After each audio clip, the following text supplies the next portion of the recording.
தந்தை, மகன், தூய ஆவியின் பெயராலே ஆமேன். மூவொரு கடவுளுடைய அருளும் ஆசீரும் பாதுகாப்பும் வழிநடத்துதலும் உங்களோடு இருப்பதாக. பொதுக்காலம் 5வது வாரம், வெள்ளிக்கிழமை. இயேசுவில் என் அன்பு சொந்தங்களே, இதோ இறைவன் கொடுத்த இந்த ஆசீர்வாதம் மிகுந்த நாள் உங்களுக்கும் உங்கள் உள்ளத்திற்கும் இல்லத்திற்கும் நிறைவான கிருபைகளை பெற்றுக் கொடுக்க உங்களை வாழ்த்துகிறேன். உங்களுக்காக ஜெபிக்கின்றேன். உங்களுடைய தனிப்பட்ட வாழ்வின் தேவைகளை ஆண்டவர் கரங்களை ஒப்புக் கொடுத்து உங்களுக்காக மன்றாடுகின்றேன். அன்பார்ந்தவர்களே, நாம் ஒவ்வொருவரும் ஆசி பெற்ற மக்கள், ஆசிராய் வாழ அழைக்கப்பட்ட மக்கள். எபேசியர் புத்தகம் 2:5 நன்மை செய்வதற்காகவே கடவுள் நம் ஒவ்வொருவரையும் படைத்திருக்கின்ற சொல்லப்படுகின்றது. நம்முடைய சொல்லும் செயலும் நம்மோடு இருக்கின்ற மனிதர்களுக்கு இறைவனுடைய அருளை பெற்றுக் கொடுக்கின்ற, ஆசீரை பெற்றுக் கொடுக்கின்ற வாய்க்காலாய் அமைந்திட வேண்டும். வீரத்திலே பார்க்கின்ற பொழுது தொடக்க நூல் 26-24 கடவுள் ஈசாக்கை பார்த்து சொல்லுவார், அஞ்சாதே, கலங்காதே, உன் தந்தையின் கடவுளாகிய நான் உன்னோடு இருப்பேன். உன் தந்தை ஆபிரகாமின் பொருட்டு நீ ஆசீர்வதிக்கப்படுவாய், உன் சந்ததி ஆசீர்வதிக்கப்படும் என்று சொல்லுவார். ஆபிரகாமை முன்னிட்டு கடவுள் ஈசாக்கின் அவருடைய சந்ததியும் ஆசீர்வதிக்கின்றார். அதே வேளையிலே தொடக்க 3ஆம் அதிகாரத்தை படிக்கின்ற பொழுது 17ஆம் வசனத்திலே உன் பொருட்டு நிலம் சபிக்கப்படும் என்று சொல்லப்படுகின்றது. ஆதாம் செய்த பாவம், கடவுளை கட்டளை மீறியதினாலே செய்த குற்றம், அதனால் அந்த நிலம் சபிக்கப்பட்டது என்று சொல்லப்படுகின்றது. அன்பு சொந்தங்களே, நாம் இந்த நாளிலே பிறருக்கு ஆசீராக மாறுகின்றோமா அல்லது பிறருக்கு தடைகளாக மாறி இருக்கின்றோமா என்று சொல்லி சிந்தித்து பார்ப்போம். இன்றைய முதல் வாசகத்தை படிக்கின்ற பொழுது சாலமோனை முன்னிட்டு இஸ்ரேல் இனம் 2ஆக பிளவுபட்டது. தாவீதை முன்னிட்டும் இறைவன் கொடுத்த வாக்குறுதியை முன்னிட்டும் ஒரு இனம் தொடர்ந்து தாவீதினுடைய சந்ததிக்கு கொடுக்கப்படும் என்று சொல்லப்படுகின்றது. இங்கே தாவீது ஆசீர்வாதத்தின் பாத்திரமாக இருக்கின்றார். சாலமோன் ஒரு தண்டனையின் பாத்திரமாக, கருவியாக மாற்றப்படுகின்றார். காரணம் அவருடைய செயல்பாடு.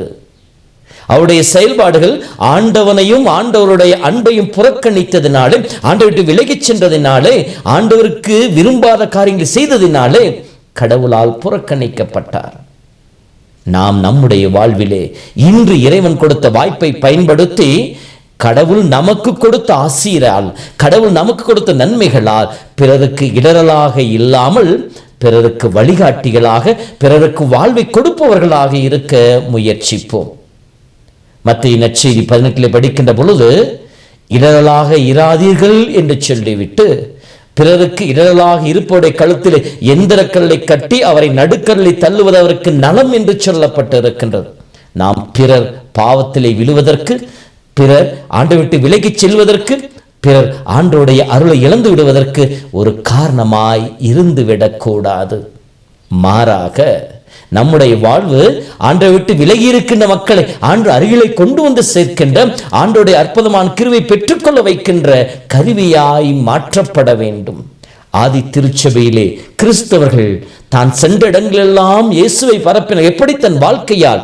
அவர்கள் வாழ்க்கையை பார்த்தவர்கள் இயேசுவை தேடி வந்தார்கள், இயேசுவை அணுகி வந்தார்கள், இயேசுவின் அருளை பெற்றுக்கொண்டார்கள் என்று சொல்லப்படுகின்றது. இன்றைய நற்செய்தியிலும் கூட இயேசுவை பற்றி கேள்விப்பட்ட மக்கள் தங்கள் மத்தியிலே நோய்வாய்ப்பட்டிருக்கின்ற, காது கேளாமல் வேதனை உற்றிருக்கிற ஒரு மனிதனை இயேசுவின் அருகிலே கொண்டு வந்து அவரை தொட்டு சுகப்படுத்தும்படி அவரை மன்றாடினார்கள் என்று சொல்லப்படுகின்றது.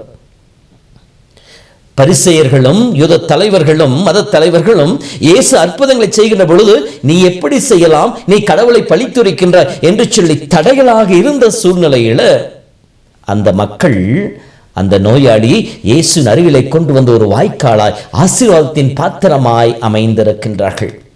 அன்பார்ந்தவர்களே, இறைவன் கொடுத்த இந்த நாளிலே இந்த அருளுக்காக கேட்போம். கடவுளே, என்னை முழுமையாக பயன்படுத்து.